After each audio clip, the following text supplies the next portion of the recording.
We heard it, and because I was just like standing there pretty much looking out the window, I didn't see what caused it or if there was an impact. So you have no idea right now? Oh, there's another one. Another plane just hit. Oh my God, another plane has just hit. It hit another building, flew right into the middle of it. Explosion.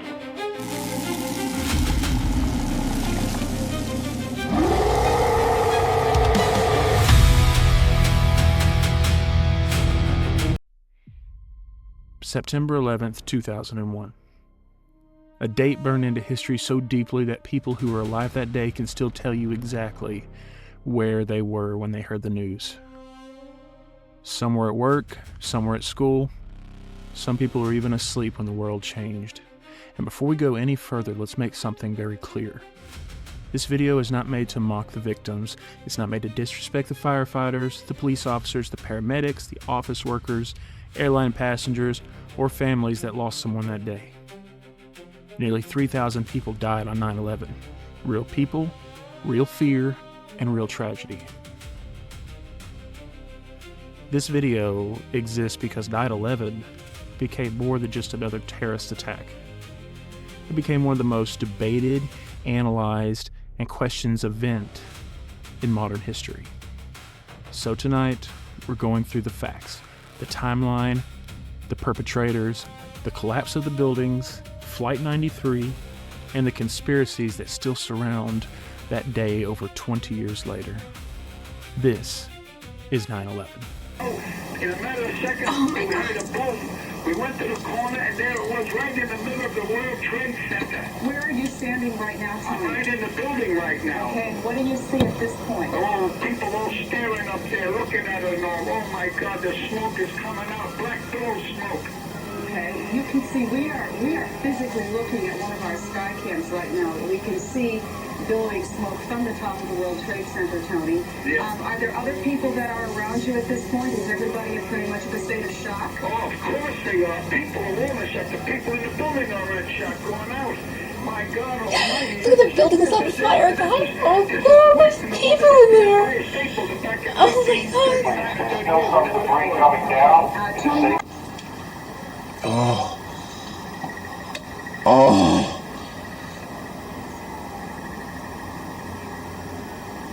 There goes another person, guy.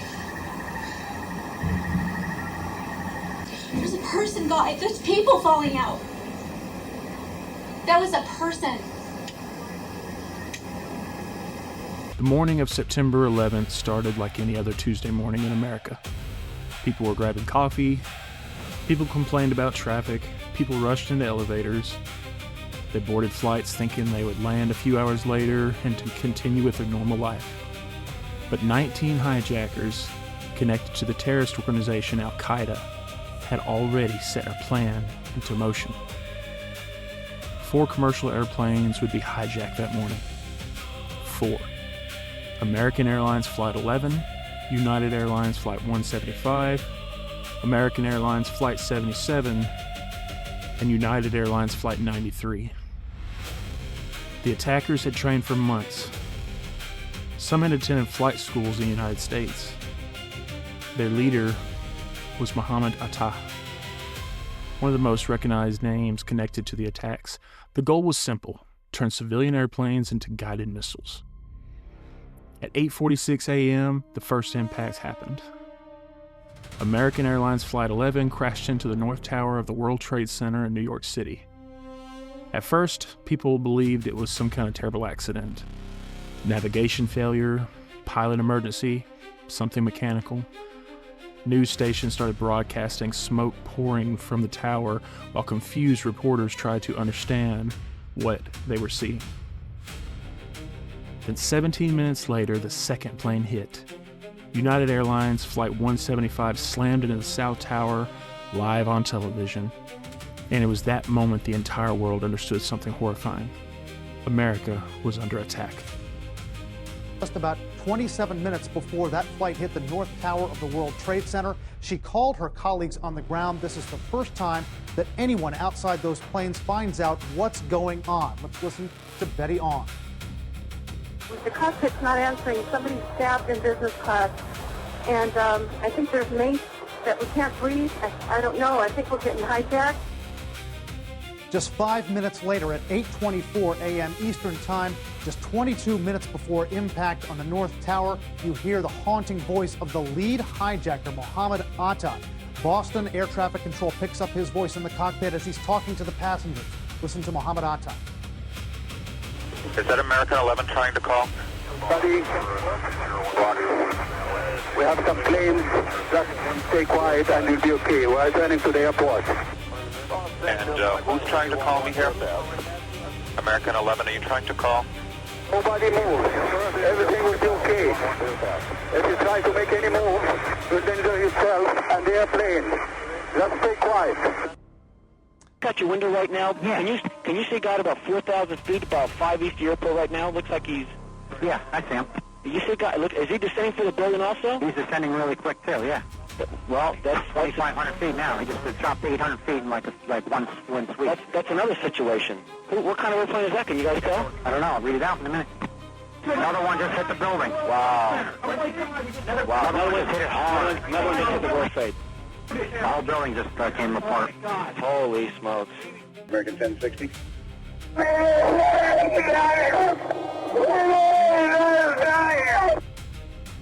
And of course, just minutes later, that plane hits the ground in southern Pennsylvania in the town of Shanksville. The impact tore through the steel, concrete, glass offices, stairwells, and human lives instantly.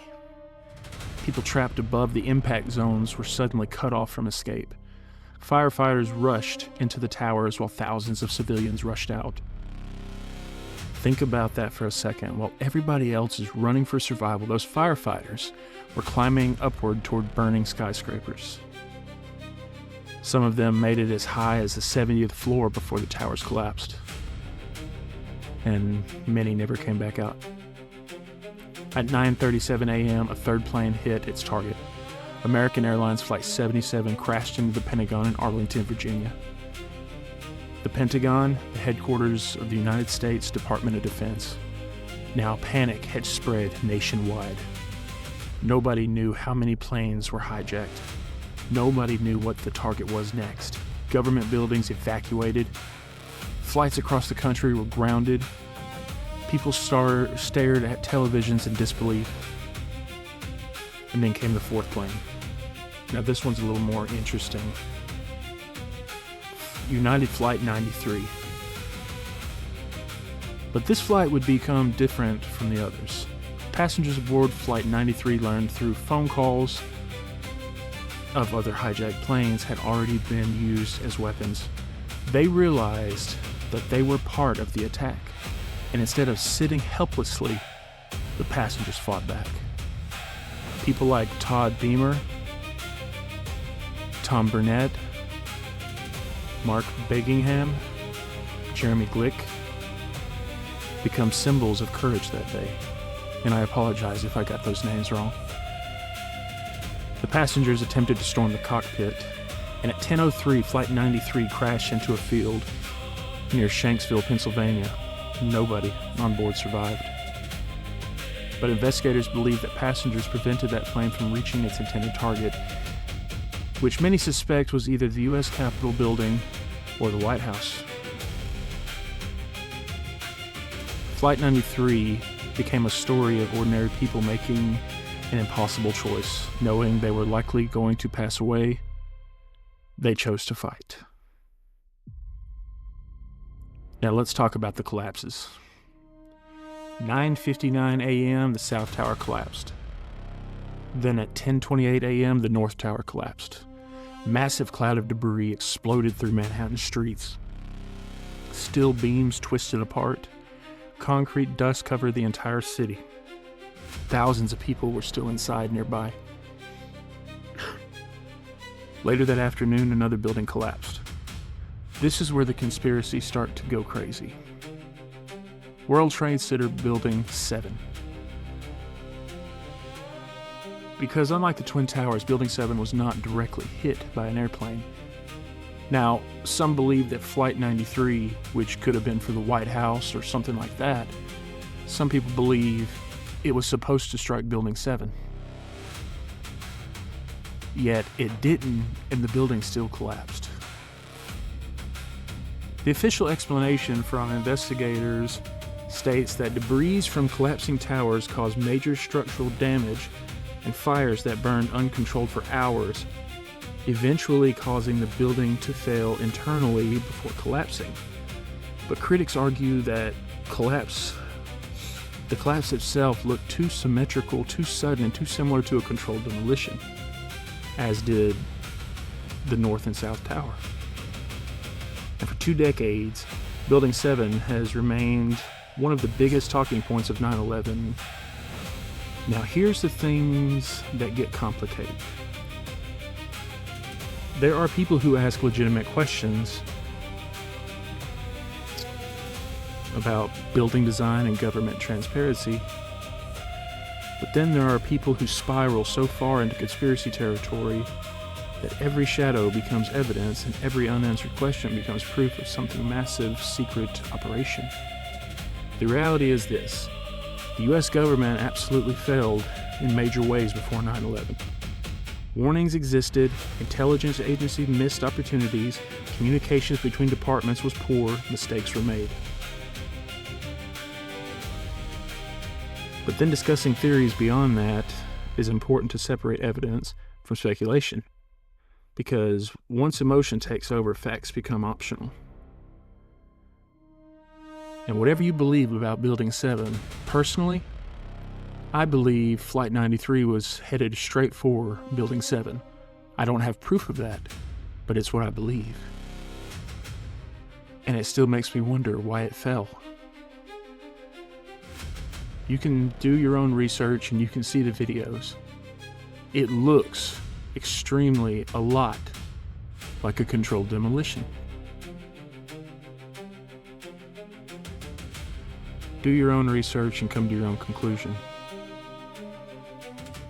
What many younger people don't fully understand is the atmosphere after 9/11. Fear changed the country almost overnight. Airport security transformed. Wars began in Afghanistan and later Iraq. Surveillance increased.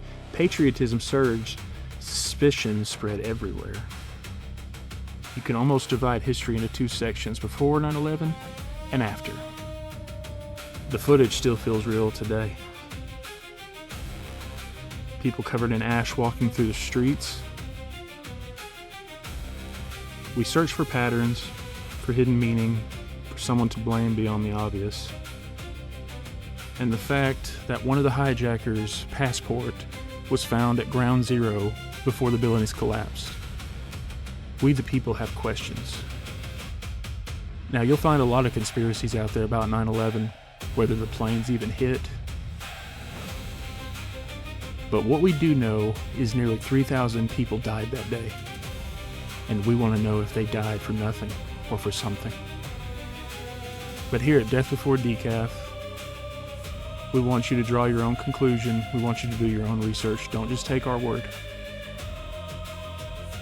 We appreciate you coming by for the video. Like and subscribe, share it with your friends. We'll see you on the next one.